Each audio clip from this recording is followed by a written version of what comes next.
What is up, people?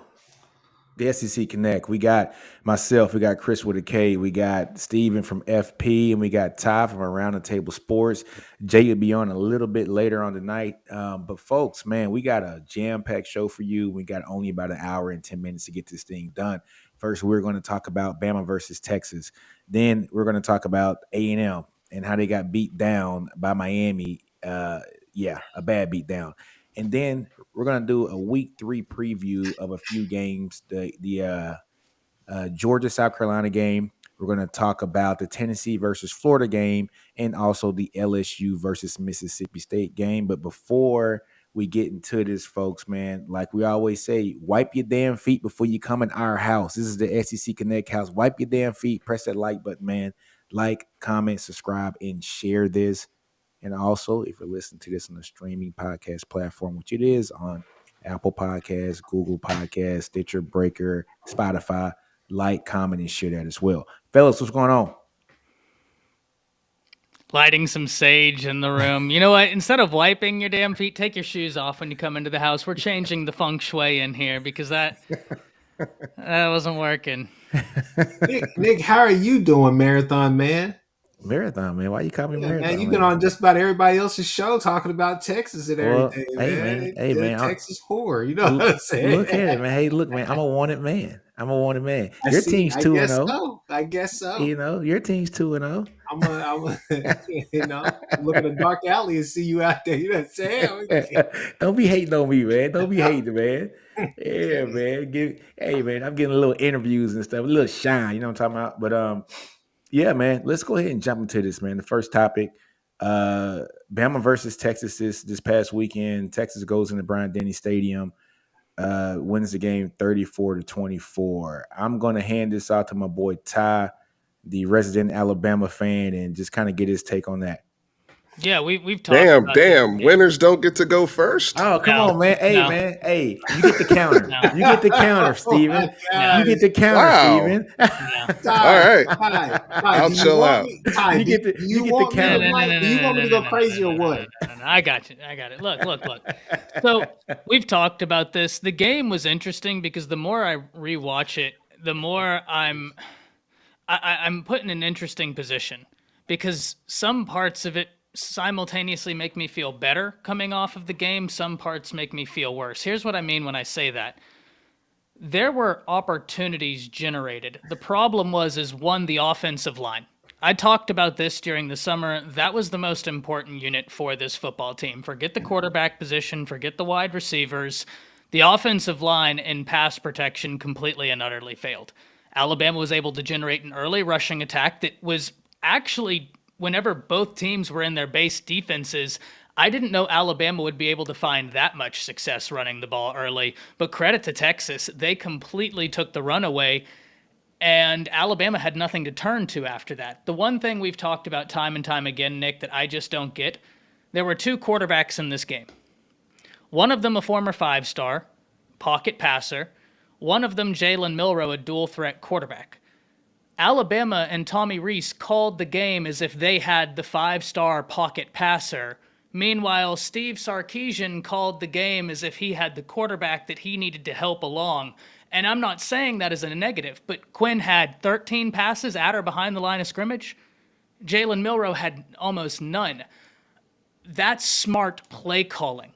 Nick, you talked about it. Sark used those quick passes as an extension of the run. It spread Bama's defense out east and west and allowed for Texas to attack north and south. Texas got to spread the whole field out because Sark took Tommy Rees to school. As simple as it is, Sark took Tommy Rees to school. Rees didn't have a bad game plan. He had a bad game plan for the quarterback that he had. There was almost no plays getting Jalen Milroe out to his right, throwing the football from his right.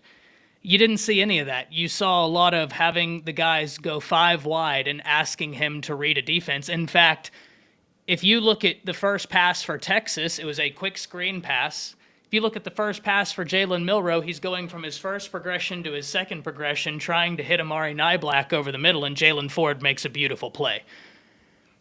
that probably stood out the most to me. One was the failure of the offensive line, and two, even though I don't think Reese had a bad game plan, he had a bad game plan for the quarterback that he had.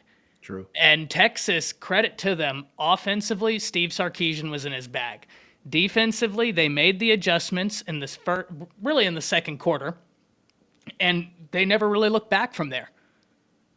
They were able to keep pressure on Jalen Milroe, and that was it. Gotcha. Hey, folks. First, Quentin, thanks for the $2. Shout out to everyone except Chris with a K. We got you. All right. Chris, no shout out to you, okay? Horns up. Steven, over to you, buddy. I hear what Ty is saying, and it's great to talk with you here, brother. After it was a really good football game, in my opinion, and a game in which the intensity at this point in the season is a great test for where both programs, want to be. There, and I know you're talking from the Bama perspective. From the Texas perspective, as excited as I am about this win, we left a lot of meat on the bone as well from a Texas standpoint. There's a lot we can improve. There's a lot we could get better at, especially after rewatching the game, both offensively and defensively. But where I'm just flat out proud of Texas is starting with that physicality. And Stephen Houston highlighted there in terms of, just both sides of the ball, trench play. We were outside with our defensive line. We were outside with our offensive line as the game progressed. But they, at all points in time, the physicality was there, even with ball carriers, trying to lower their shoulder pad, trying to get an extra yard, but also being, responsible with the football. I think, Ty, just going back to your point about how Milroe was used, I agree. The quarterback like that, you want to tailor your game plan to his skill set. But some opportunities, regardless of what offense you're playing in, he can't miss those throws, agree. right? Like the Jace McClellan, like that was Tommy Reese dialed up the right play right there, right? Mm-hmm. And the quarterback didn't execute. And Jalen Milroe, I mean, I have questions about, he's kind of behind just in terms of reading a defense in general. It just is what it is. I mean, there's certain things he just can't see on a very basic level. So you're really handicapped if you're really trying to throw the football and be aggressive with him. Going back to the Texas side, though, I will say this. There's a narrative that has started to spin out of this game that I think people are moving goalposts a little bit. And that is to say that Bama is now not as talented. Yeah. That Bama is this is the end of Nick Saban. This is they've already hit their downfall. And at the end of the season, this win will not be as impressive for Texas as we are looking at it now. And my question is, number one, where was that energy before this football game? I mean, in all seriousness, I mean, the goalpost move. I mean, at some point, Texas played well enough to win on the road, more than well enough to win. And Texas is really good. I mean, it's okay to say that right now. Texas is a really good football team. Texas is a really complete football team. And when the quarterback plays like that and executes in the manner in which he executed, Texas is going to be a very difficult team to beat for anybody and on any football field, period. A lot of the stuff that Ty's talking about in terms of the screens and empties and getting the ball out quick. We run screens every week. We run bubble screens every week. One of the funny things we were talking about after the Rice game was like, well, at least we know we can run bubble screen pretty good. At least we can run tunnel screen pretty good because we rep that stuff heavy. And there's a reason for that. Right? Because when we counter with our deep stuff and we counter with, hey, we want to, fake the screen and go back the other way, that stuff is now available to us and there's more space to work with. And now we're putting safeties like Caleb Downs in no man's land. Right. So there's a reason to Sark and why he's doing things. But I just think that Texas, it's the narrative, not with everybody, but the narrative out here is just kind of funny with now is Bama down instead of how good is Texas? Can I jump back in here because I'd like to double on that take about the narrative around Bama. This is why, Stephen, to your point, I think it's important whenever we talk about this game, we do so holistically. And you're not wrong, right? If we want to talk about Texas left meat on the bone, you're not wrong. But in that same light, if we opened up Pandora's box like that, in the green room, we were talking about it. The reason why I say it's simultaneously closer than people think and not is because, yes, Texas left meat on the bone. That wheel route to Jace McClellan, that's 6. He hits Isaiah Bond in stride instead of putting it behind him when Bond beat Barron off the release. That's 6. 9:42 first quarter, completely misses Burton streaking. This is not an untalented Bama team. This is a very good Texas team. I'm not saying that this is the Alabama of 2000, like the Reuben Foster, but this is still a good Alabama team. They did not take advantage of opportunities in a large part because that Texas defensive front did not allow for them to take advantage of opportunities. I've seen that narrative, Stephen, and I cannot stand it. You're 100% right. It's not that this is an Alabama team devout of talent. That's not it. This was a good game, and Alabama, quite frankly, got out-coached. I mean, Texas came out. They were better. They won the battle of physicality, and it's as simple as that. It's not that Alabama's devout of talent. You're 100% right there. Chris, how about you, man? I'm ready to talk about A&M. I mean, gosh, it was a good win. What more can we say? I think we beat it down. Ty, I'm kind of a little bit disappointed. I think there's some points that you're leaving out, but I'm not here really to cause any trouble. I'm gonna let y'all. Well, speak your piece, Chris. Speak your piece. I already talked all the time. I've rewatched that game probably 5 times now. I haven't had access to rewatch the whole game, all 22. Yeah. I've seen a good amount of clips. Like I said, every time I rewatch it, I feel like, okay, well, this is not a bad Alabama team, but this is a good Texas team, man. Like that Jalen Ford might be the most instinctive linebacker, or at least one of the most instinctive linebackers in the nation. That Texas defensive front is real deep. The Texas secondary, I mean, Ryan Watts' coverage grade in that game was fantastic. And I mean, if you go back and watch the film, I had someone get mad at me on my channel for using Pro Football Focus. They were like, they're like, oh, you don't know ball, you're using Pro Football Focus. And I commented, and I was like, no, but if you watch film and then look at Pro Football Focus, and they've given someone like Ryan Watts a high coverage grade, and then I go back and rewatch the game, and I'm like, yeah, he played his ass off, then that grade is probably justified, right? Texas did their thing, man. Like, there's really not anything there's nothing you can take away from the Longhorns. It's not that there's really not anything. There's nothing. I'm shocked that I've never seen Chris speechless. Other than 49-0. It's not that I'm speechless. I'm just letting y'all on a Texas topic. Man.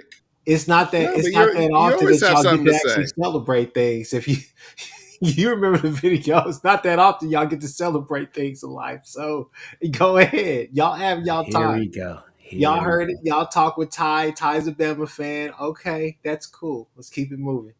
Quentin, there is the all 22 tape. It's a different view than the TV one. You get to see a complete top down where you can see everything happening. Can I do a quick plug on that piece? Please. I do not have access to the all 22.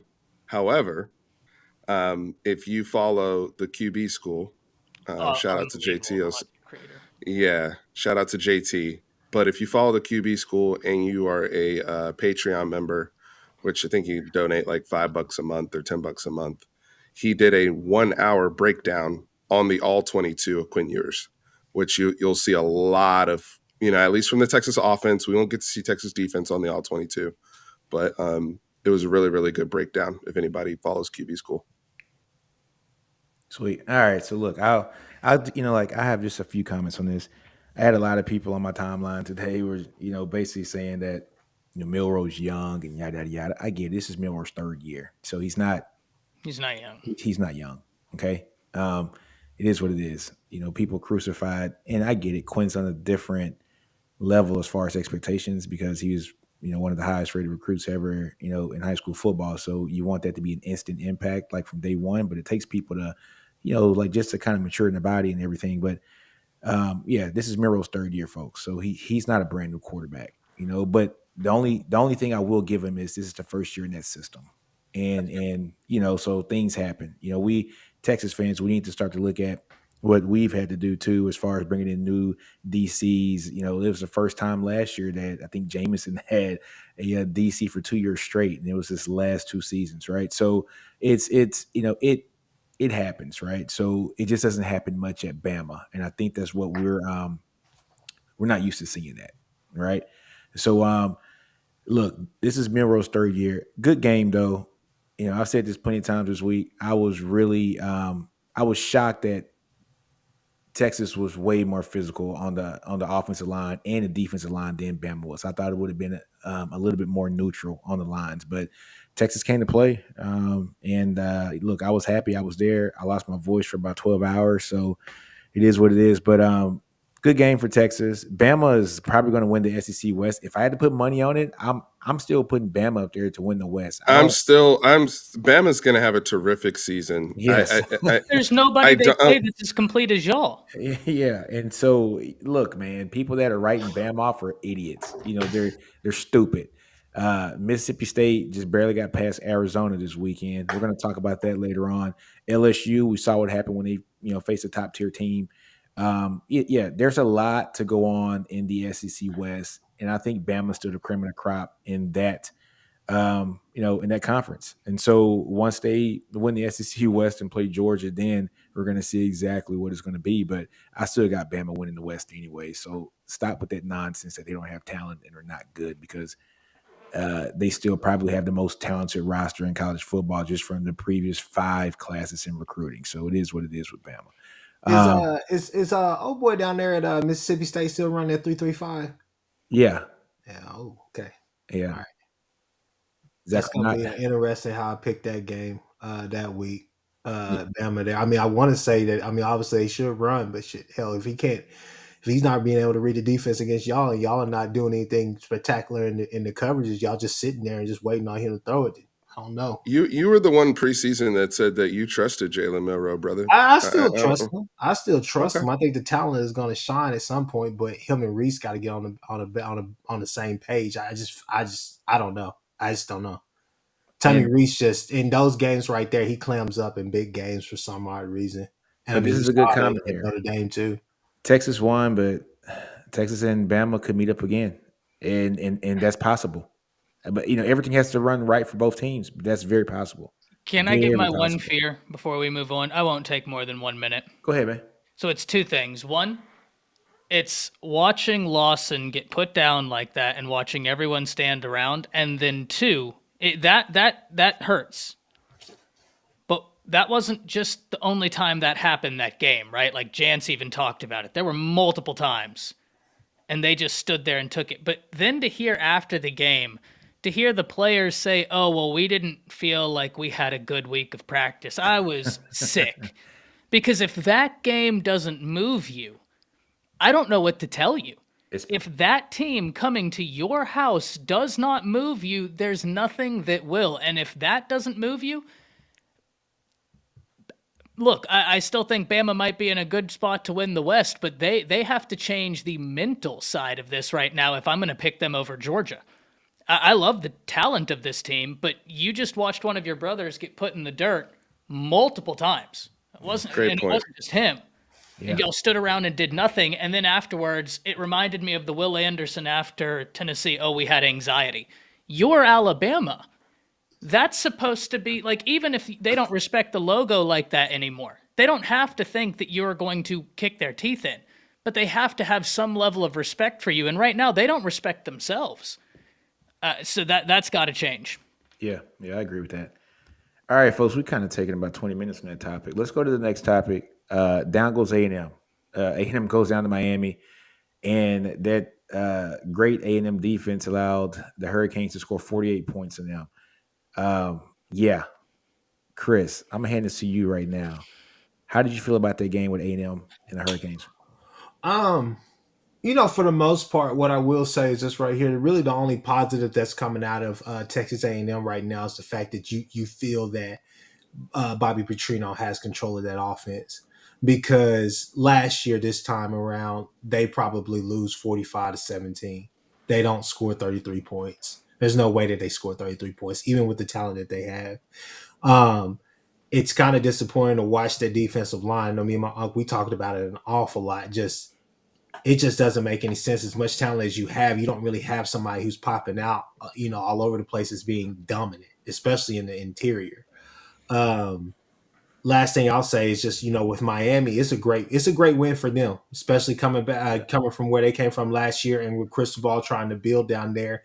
And Tyler Van Dyke it looks like he has a pulse this year, like a real pulse, and he looks like he's back to himself. I think Joel Klatt had a great point today on his pod when he was talking about the offensive coordinator they have there. They're on the same vibe, the same page now. So I think that that's good for him, but I'm just wondering how competitive they will be in the ACC. I think that's the second best team spot is basically wide open right now, simply because I think Florida State put themselves ahead of everybody by a considerable margin. But back to Texas A&M, there's not too much to really say. There's not too much difference between them and last year. I mean, it's really the same thing, except for the offense is a little bit more explosive. I think, how do you say his name? Wiegman? Yeah, Weigman. Yeah, Weigman. I mean, I like what I saw from him. I mean, it's no no back down or whatever, but it's just one of those games where you would expect Texas A&M to go in there and win. Um, we all know Miami has talent on that team, and they're a talent-rich state, and they have a lot of talent. But you still expect Texas A&M to go in there and handle business and play better than what they did down the stretch. It just got away from them, and Miami was just putting it on. Hey, Chris, we got a comment from Quentin again. He says that you're looking really uncomfortable. I think Like put Stephen some G posture in you. he had the best the best comment for me. He said, "No, Chris isn't uncomfortable or anything. He's just bored right now. We've been talking Texas Bama for the last 3 days. Gosh, go ahead." Oh man, Paxton, good comment here, man. There's a lot of speed everywhere with Miami. So, yeah. Hey, Steven, how about you, man? Huge win for Miami. Mario Cristobal in that program, by the way.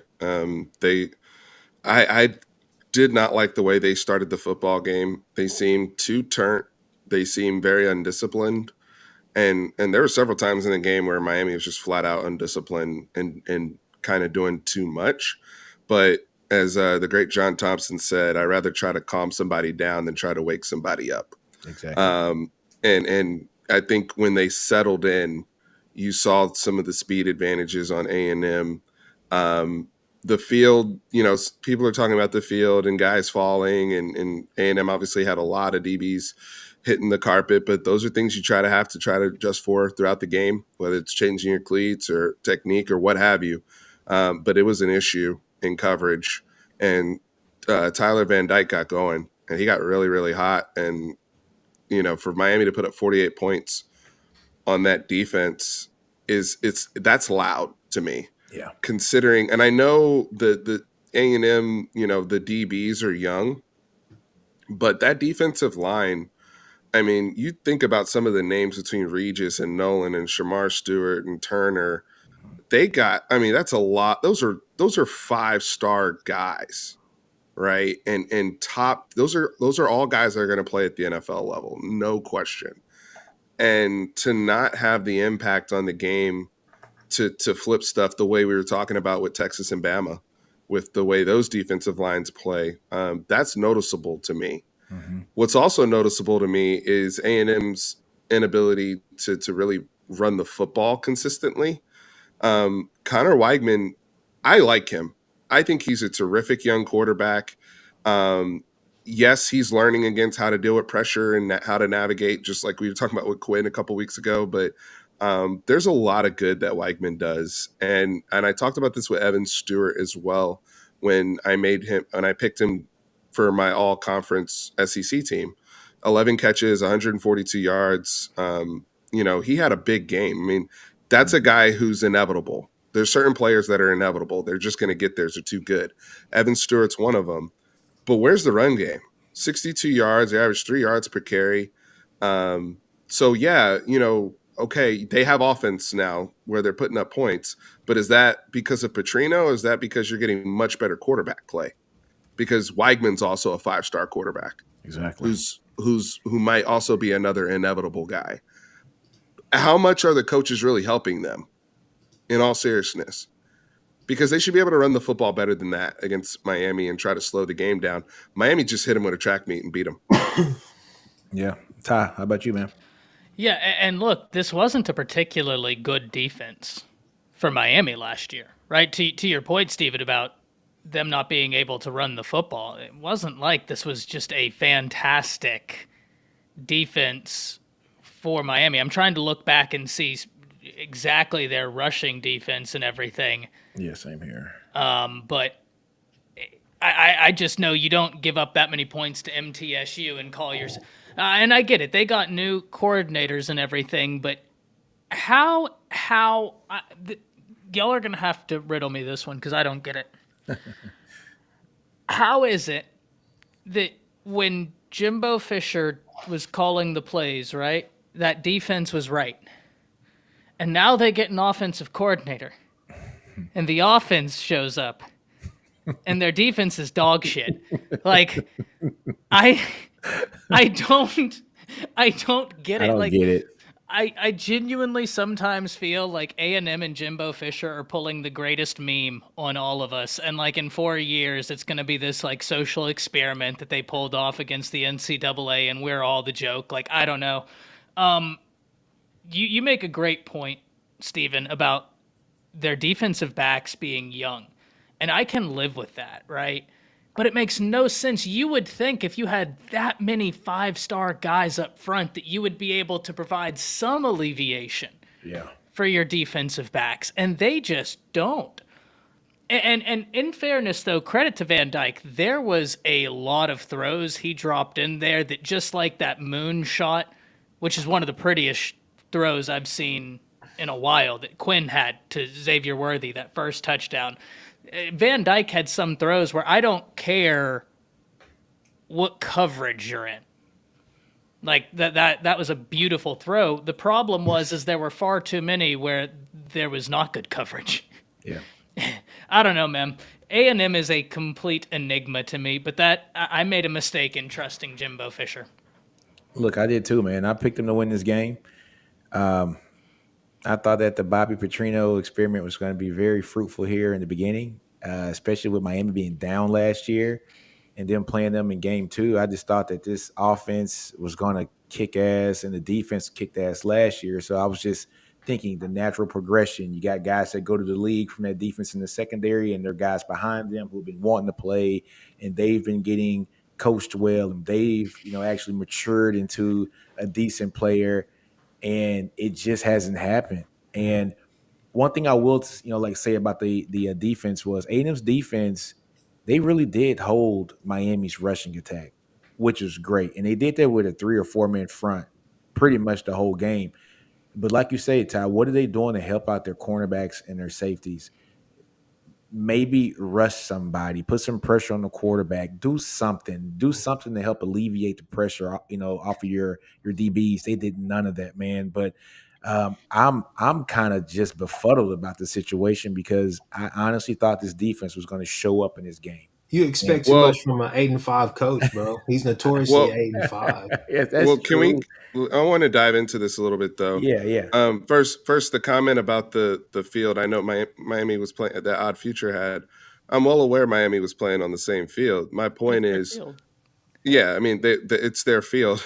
The A&M kid, just because A&M was slipping. I'm not saying that as an excuse. You have to figure it out. Mm-hmm. That happened in the Super Bowl, by the way. Mm-hmm. For those who watched the Eagles and Chiefs, one team kind of figured out how to keep their footing, and the other team kept falling. I'm not using that as an excuse. I'm just saying it's noteworthy. In some of those big plays, if you watched the game, you saw guys falling down. That's all I'm commenting on. Reuben Owens was really explosive in the passing game. Mm-hmm. They didn't get him going on the ground. Reuben Owens was dynamic in the passing game. There was one where he caught a ball. He said I'm talking about Jim. Oh, okay, I thought you were talking about me. I was like, what the hell? I was like, I thought I was pretty clear. Okay, we good then, brother. We got that cleared up. I'm talking about Jimbo, fan. Hey, man, we can't have no burn on his prime. No. The other thing I want to say is this. You guys are talking about the coaches. Let's go beyond Jimbo Fisher for just a second. Mike Elko at Duke. Everybody's singing his praises, and Elko is, one of the gurus, and honestly was very underappreciated probably for the time and the things he did at Texas A&M. And I never was a DJ Durkin guy. I haven't been a DJ Durkin guy since Maryland for obvious reasons, and I'll leave it at that. But if you know, you know. Exactly. Yeah, if you know, you know. However, because the defense was good last year, but they had a lot of veterans to kind of keep things going. So he really didn't get exposed last year. This year, Durkin has to coach. And now they're feeling the difference between Mike Elko and DJ Durkin. Mm-hmm. And that's a big deal in terms of that defensive play caller and Durkin. I said this back when they hired him. He was a questionable hire to me then, and now I feel like it's kind of getting exposed considering the talent he has. I don't care about the youth down, with the DBs and whatnot. Considering the talent that he has, they should be. They cannot give up 48 points to Miami. I don't care. I'm sorry. Our Jacob Wilbur Jimbo looks like a guy that tips 10%. If that. I'll be giving Jimbo strays on his tipping, man. Come on, man. But yeah, man. Look, I'm just shocked. But Chris is right.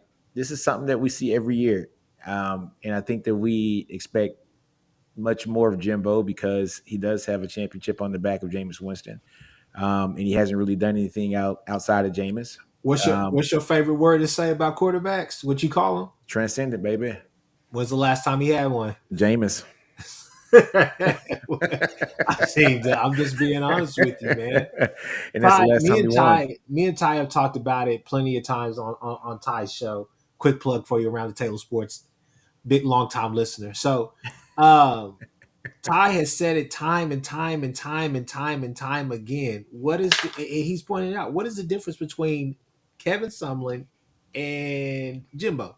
Kevin Sumlin has a better record against ranked teams. Better record against ranked teams on the road. And he has less. Half as much. He has less Group of 5 losses. He didn't recruit as well, which means he did better with less talent. Like it's actually astounding. He had a Heisman winner. It gets real bad when you really start dissecting it. Yeah. And he got paid half the salary. Jimbo's biggest mistake is that he didn't take the LSU job. I really feel like that was his mistake. I felt like I keep using that word, but I felt like they were on the same page, same vibe, everything. But I don't know. It's just not working out at A&M. And now you're hearing, Texas A&M chatter about, well, that buyout is not going to save him this year or anything like that. Like he can actually get axed this year. I'm like, no, he's not. No, he's going to be back for at least 1 or 2 more years. They're not going to suck up that $70 million. No, not going to happen. I think if they show pulse, because they're going to look good against ULM, but they really got to. I mean, they're going to have. I think they opened their SEC schedule with Auburn coming into College Station. And then they have the neutral site game with Arkansas in Arlington. And then to end September. Let's regroup here at the end of September and see where they're at. Because if they look good out of those and they're 2-0 in the SEC, then you can kind of say, all right, we got caught week 2. It was early. We fixed some things, blah, blah, blah, right? Like there's a narrative they can get out of it. But if they start out and they lose another SEC game or they're having the same problems against Auburn at home, and they're having the same problems against Arkansas and Arlington, the noise is going to be louder than it is right now. This will be the last thing that I'll say on this right here. Jimbo, if for some odd reason this video ever gets to you, I hope you hear this and hear me loud. When I release that mid-season certified bums video, dogs and bums video, you may find yourself on it. I don't know which side you're gonna find yourself on, but you may find yourself on it. I have a special spot for you. Now, one thing here, man, I was the last going to say, A&M always wins a game that they had no business winning, and that is so true every freaking year. But folks, let's go ahead and transition to the week 3 previews. So the first preview, folks. What I got down here in the list, man? It's the first one, Tennessee versus Florida. This is a good game. Marquee game for the conference this week, I would say. Huge. You think so? Yeah.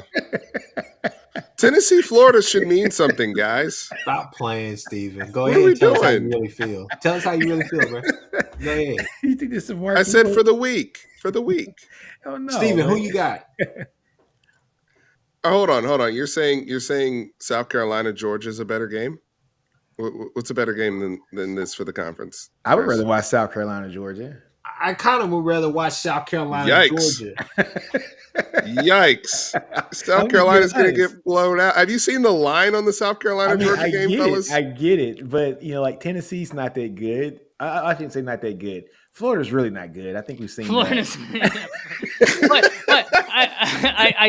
I don't disagree for this notion right here, right? Like,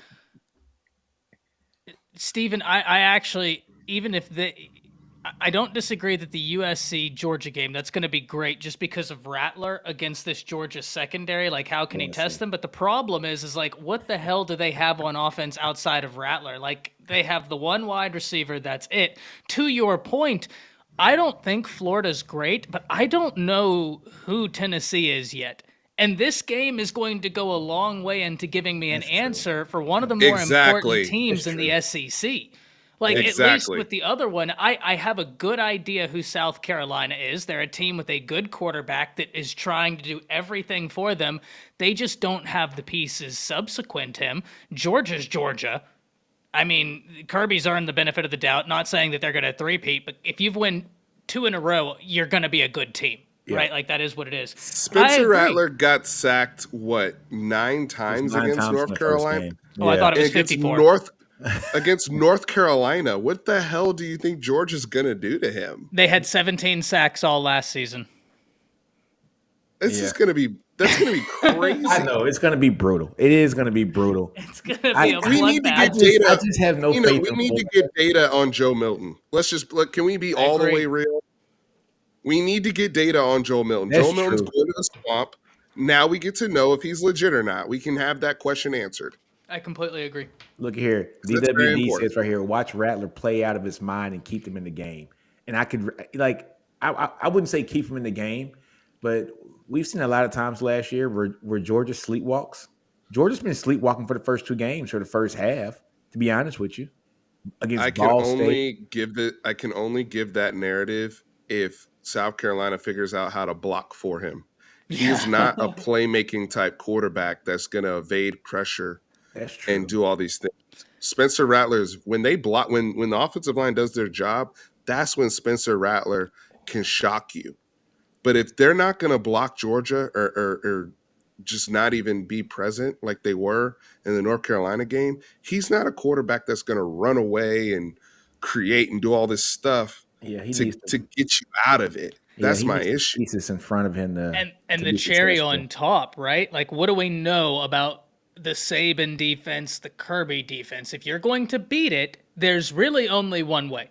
Yeah. You have to test it vertically, and you have to be successful. Just like I said with Sark, you have to weather the storm. The same thing can be said with the Kirby and the Kirby Smart defense and the Nick Saban defense. You have to weather the storm and take those deep shots. If you can't block, they're going to feast on the young man. Yeah, because he won't have any time to step into a stroke. My God. We got Jay in the building now. We got all 5 of us in And there. this is a perfect time because Stephen and I just argued that Tennessee, your other team, is the marquee SEC game this week. So what better time for you to be in here? Oh yeah, baby. Hey, Tennessee, Florida. It's like literally this is really a bad Don't you say this is a bad weekend. Don't you say it. There's no weekend where there's football is a bad weekend for football. I mean, I totally get you on that. I didn't say it's a bad week. It's not a bad weekend for football. Football, there's just not a lot of games. Yeah. There's not a lot of games that just fair enough. That just tickles your fancy. I mean, Tennessee, Florida. I'm actually interested in. Make no mistake, my fancy's tickled. Arkansas BYU might be a game. Man. Arkansas BYU will be interesting. That's what we ain't thinking about. Gosh, the SEC continues to just stir around. But so I haven't got a chance to listen. Like I said, I had to do some running, and I just got back here, and now I'm late. But I'm going to be here for the last 15 minutes at least. Hey, why Jay, is the SEC losing games? Who knows? Jay, I want to say this though to you. You asked the question, why is the SEC losing games? Yet you were the only person here that picked Miami to beat A&M. So there's the answer to. So you kind of called it, my brother. You kind of foreshadowed it already.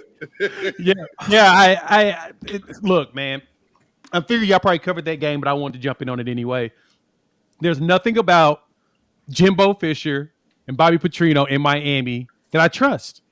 I don't care how old they are. It's just something about them. I just don't trust it. Miami Knights are undefeated, and I bet you they was all out doing stuff they wasn't supposed to. It just seems like something they would do.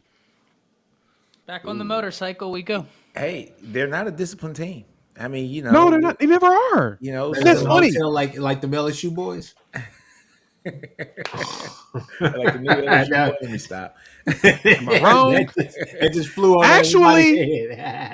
Actually, now that I'm going through this slate of weekend games, there's a lot more games than I anticipate that's actually worth looking at. Kansas State, Missouri. That's the marquee game. That's the marquee game, to be honest with you. That's gonna be a good game. I'm intrigued by LSU, Mississippi State. Game. I like the. That's a very good game. It's not a sexy game, but it should be the marquee game. That's a good matchup. That's a damn good matchup. Tennessee and Florida is still important. Well, I'm talking about in terms of where the eyeballs. Steven, I asked you a damn question. Who you got, Florida or Tennessee? I think Florida has a chance in this game based upon how Tennessee looked last week. I know it's Austin Peay and maybe they were looking forward and this was the tune-up week. I think I'm going to pick Tennessee. I might pick Florida to cover because I think it's a 6.5 point spread. Yeah, 6.5 is what the spread is right now. Yeah. 6.5 is what Tennessee is. I think is rised. So yeah, I'm leaning towards that. But the reason why this game is important, and Chris, you of all people have been anti Joe Milton, and now we finally have this is his first big test on the road at the Swamp against a reeling Florida Gators team. You got to win this game if you're Joe Milton, right? If to prove it to people like yourself that this game's important is what I'm saying, because Tennessee is still thinking that they can challenge Georgia for the East. Yep. So if they want to be real contenders, they got to handle business at Florida, period. This is a big game for Tennessee's the number 11. What are they? Number 11 team in the country? Yeah. And me being a Bama fan, they play Bama every year. Right, so they third Saturday in October. I'll be there. Have something to say about Bama's fate this year as well. So I completely agree, Stephen. We have got to figure out who this. I don't know anything. I really feel like out of a lot of the SEC teams, I know the least about who Tennessee is, and this weekend is going to go give me a lot of answers. I can't wait for this game. I'm just happy that I found someone else who's excited for this game as I was. I think we're all excited about college football. Come on, we're all. Well, no, but this game in particular, because I understand there is a way you look at this game and you're just like, it's just not there. But there is storylines that are very important in this game that we have got to find out. I love it. That is true. Relevant to this season. I agree. It's not the Tennessee, Florida from the Spurrier versus Philip Fulmer days. Or even last year. That's not that, or even last year, right? That's a great point. Even that's not what we're saying. But in terms of this slate, comparative to these games and the information we need to learn relevant to the rest of the season, this game is crucial. I will argue next up. I mean, Look, y'all, if you want to go South Carolina, Georgia, I think LSU, Mississippi State's also a very important game. Hell yeah. In my opinion. Yes. I am very I was with that too. I'm all in for that. Look here. I think we all That's what we need to talk about. That's what we need to talk about. I think everybody understands Georgia's going to beat South Carolina. I just want to see how Spencer's going to do against that Georgia defense. He's probably going to get killed, but I just want to see how he reacts. You know what I'm saying? To be honest with you, this year, Spencer, even last year, he has reacted better as a quarterback. It's like the mental side is coming to him. He's, things are starting to slow down for him. He's getting his ass beat, but he's not complaining. You know what I'm saying? That's fair. I think the Spencer of old would have threw a hissy fit and went to the sideline and had to get pulled out of the game. But it is what it is. But I think we all understand Georgia's going to win that game. I'm with you, Ty. LSU, Mississippi State. This one right here is going to show a lot about both these teams. We all know that Zach Arnott is a hell of a defensive coordinator. Now he's a head coach. I want to see what that defense that he has, how it's going to stack up against LSU. I want to see what Jaden Daniels is going to do because, man, like Florida State, they gave it to him. It just is what it is. Now, of course, they went and beat Grambling 72-3. But it's Grambling. It is what it is, right? But he has to kind of be Superman on his team, and I don't think his shoulders are broad enough to be Superman like a Cam Newton had to go and will his team, almost like a Caleb Williams had to do at OU his last year and this year and the previous year, up at USC. And so, I mean, it's like he's not that guy, but he has shown qualities to have a little glimpse of that guy. And I want to see how he is going to stack up against that Mississippi State defense. Ty, how about you, buddy? Well, here's the interesting thing, right? Like completely, 100%. I'm so interested in seeing how the whole attitude of Mississippi State's going to be going from a complete transition of an offensive-minded head coach to a defensive-minded head coach, but they still have Will Rogers. And I mean, in terms of SEC quarterbacks, like he's one that you feel the most confident in, right? Like, or one of them, right? You're talking Spencer this year. And look, Chris, I've been critical of Spencer, but he's playing as good a football this year. I mean, what he did against UNC, if that Spencer was there his last year, he doesn't get pulled. Yeah. Right. Like maybe Caleb comes in because Caleb is undeniable, but it wouldn't have been because of anything Spencer did. Guys, LSU is not DBU anymore. Yeah. And Will Rogers has the ability to test a secondary, like even a good secondary. He has shown he's going to throw for a lot of yards. This game is going to answer a lot because we have the Arnett defense. How's that going to go? To your point, LSU's offense looked better last week, but I still don't know that they have a rushing attack that they can hang their hat on if it comes. Exactly. Like it has to come from someone other than Daniels. Yeah, and he's the only one that's doing it. And those, he's it. Yeah. And those are Tom, let you finish. No, 100%. Like that's what scares me. It's what scared me against FSU. It's why I picked FSU in that game. It's because I love Daniels. Chris, you know more than anybody because you've heard me talk about him since he was at Arizona State. Really high on the kid. He can't do it all. Like he can't be your leading rusher, your quarterback. It's just not going to be. And those are the two keys to the game. To be honest with you, can you talked about Will Rogers? I don't know why I can't talk right now, Nick. But can that offensive line control Wingo and Mason Smith and all the rest of them across that D line? Because that D line is going to be in the backfield an awful lot against them. They're going to have to get the ball out quickly. But then on the other side, if they're running at 3-3-5, then obviously the answer is run the ball. But I'm not sure Trey Bradford and company really can get it done. I think Noah. I don't know why. What is it? Noah? It's not. Is it Noah Cain? Yeah, Noah Cain. Yeah, Noah Nova Cain. Transfer from Penn State. Yeah. You would. I'm like. I was shocked in the Florida State game when he wasn't the starter. I was like, what are we doing? I was like, everybody was talking about, hey man, that's the guy coming out of the portal for LSU. Y'all got to steal. Y'all got this. I don't know. All I know is that you hope that they can have some type of a strong performance that this Saturday, because you're going to have to do that against that 3-3-5 and punish them for even running that against you as LSU, to be honest with you, with all that talent. But I don't think that, like you guys said, you can't put it all on Daniel's back, but Neighbors and all of them are going to have elite performances for the rest of the year. They can't play like they did against Florida State and just kind of be so-so. But it wasn't even like they got any chances anyways, because Daniels was either overthrowing them or Kelly and his whatever coordinator he had. They just really weren't calling that. They were trying to do a lot of QB run and trying to keep it tight and precise. They weren't letting the thing, they weren't trying to sling it around. It just, I don't know. This LSU team, Ty, if you think that Tennessee is a mystery, I still think LSU is a mystery as well. And at least they have continuity. That's the difference. But they have agree. a little bit more continuity. But I don't know if they have the luxury like they did last year to just all of a sudden just hey, let's turn it on. I don't know if they have the luxury this year of being able to do that. And you know what, Chris? I want to make a comment too, man. Will Rogers, of course, he's one of the best passers in the conference, right? Uh-huh. But they haven't let him pass the ball. They are trying to be so balanced right now. It's like he's getting like 17 throws a game, 20 throws a game. He's not. You can tell he's getting frustrated. Like in that last game, like I even saw it on the sidelines. He was almost like, "This isn't me." And I think even in the press conference after the game, he said, "I'm used to throwing it a little bit more, but the coach just wanted it to be a little bit more balanced, right?" Yeah. So you Right. can hear it in his voice. So is the coaching staff going to give him the opportunity to even go out there and win this game if they need be, Let right? me let Yeah. me take your question and let me spin that real quick. Okay, Brian Kelly, if you ever see this show for any odd reason, please don't turn Daniels into Everett Golston. He's better than that. Don't do that.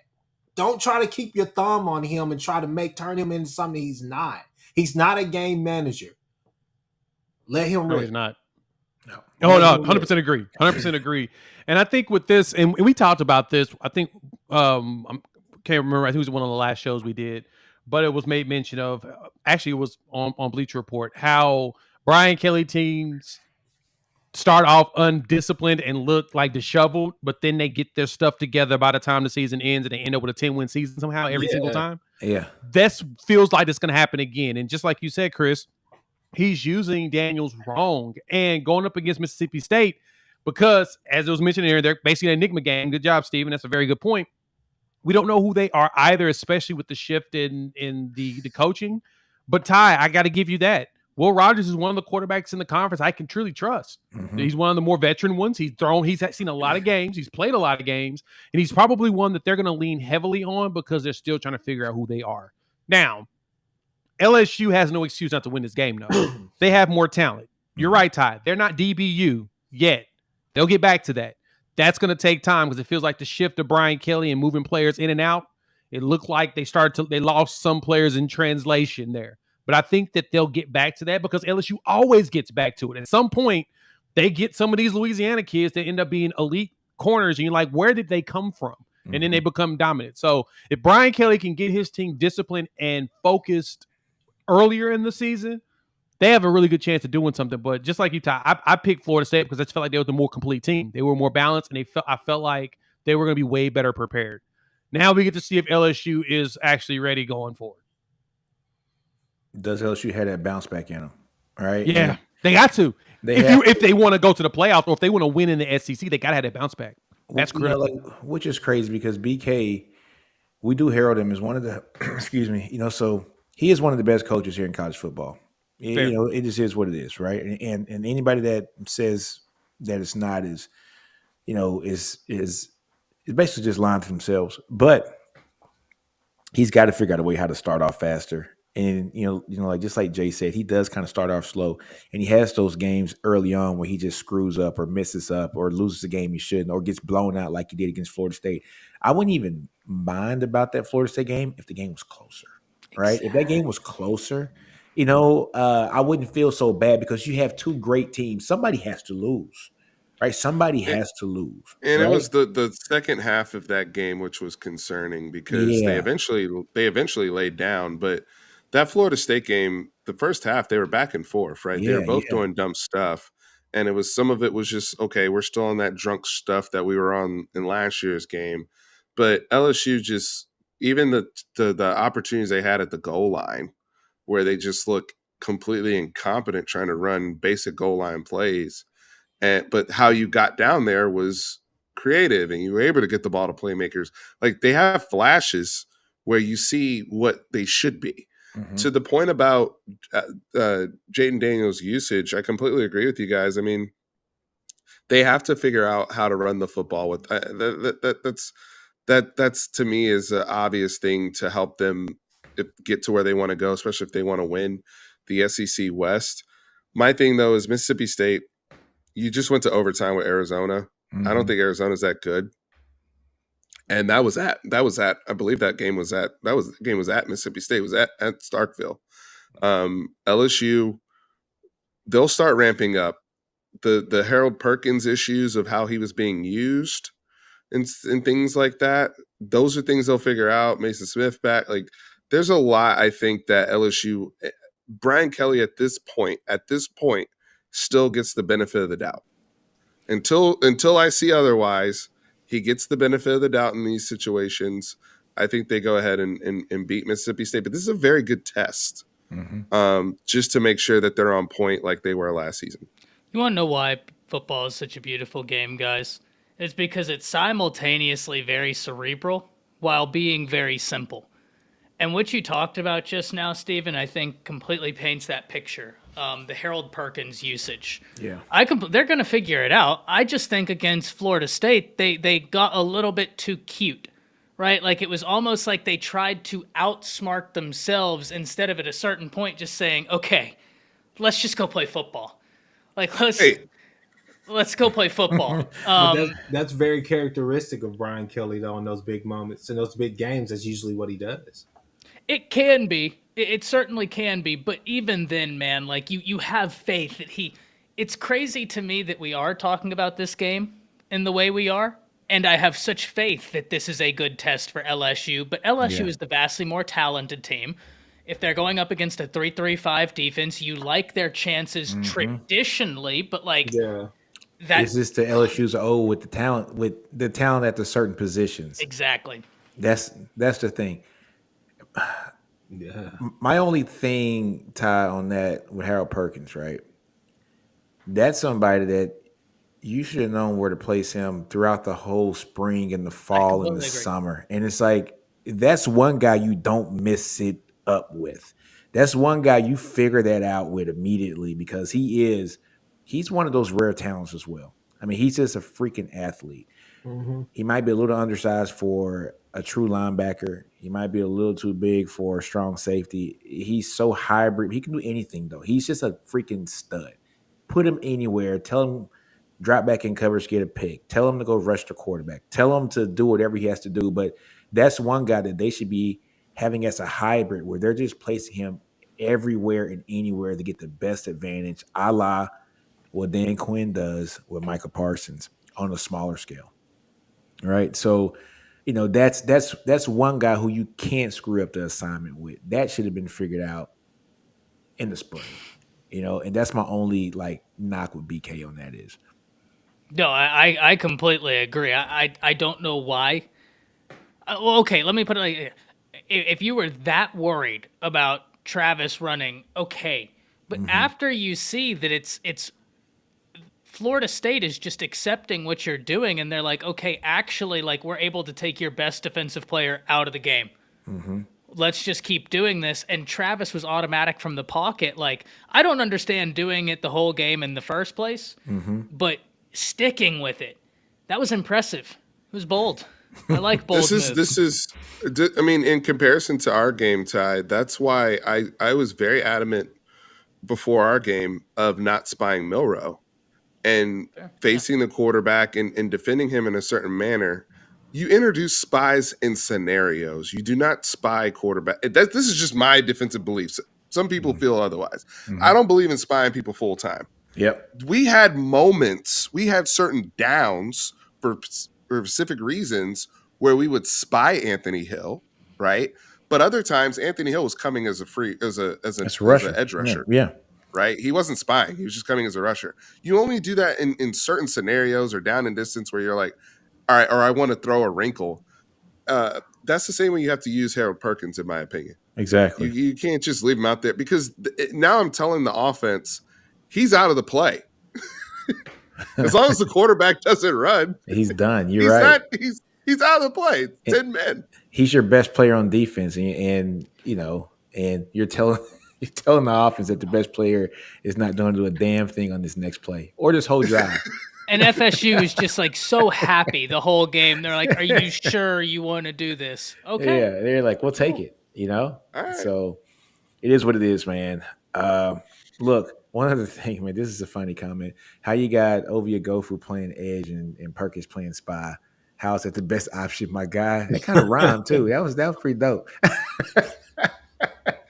Shout out to Ovi. I'm not going to speak ill of my brother. I want the best for him. Bars. I see where you're coming from, brother. Bars. I see where you're coming from. Yeah, man. Make But it yeah, make sense. make it make sense, man. Harold Perkins is he's a hell of a player. It's a guy that's going to get drafted very early when he leaves after next year, and you just wasted a great opportunity for him and your team to shine on a national stage week 0, and it was all for naught. You got that ass waxed in the second half. Hopefully they bring that same strategy to Brian Finney. All right, folks. Look, man, we've been on here for an hour. I got some stuff to do here at 8:15. I'm pretty sure Jay's going to be recording here pretty soon, huh, Jay? Your hour's recording. Is he frozen? I think Jay's frozen. Yeah. He's already frozen. left us. He just wanted us to think that he was looking down at something important. You just happened to call him out. You ruined the whole flow for him. All right. Well, hey, folks, man, thanks for tuning in. You guys know where to catch all of us. All of our content information is in the it's on the YouTube page. But look, tune in next week.